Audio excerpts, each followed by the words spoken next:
Hi అండి, అందరికీ నమస్తే. మీలో మష్రూమ్ కర్రీని ఆలు మిక్స్ చేసుకొని ఎప్పుడైనా ట్రై చేశారండి? నేనైతే ఈరోజు కొంచెం వెరైటీగా ట్రై చేశాను.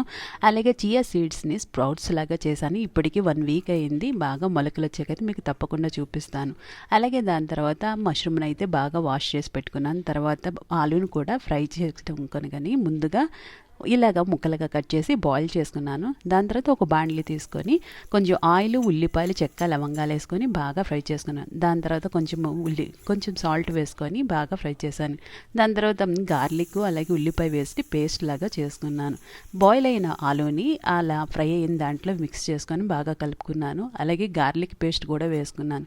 దాని తర్వాత కట్ చేసి పెట్టుకున్న మష్రూమ్ని అలాగే టమాటా ప్యూరీని కూడా మిక్స్ చేసుకొని ఒక 10 నిమిషాల పాటు బాగా మరిగిన తర్వాత ధనియాల పొడి అలాగే జీలకర్ర పొడి, కొంచెం కారము, కొంచెము పసుపు కూడా వేసుకొని బాయిల్ చేయండి. దాని మీద మేతి పౌడర్ వేసుకుంటే చాలా బాగుంటుంది.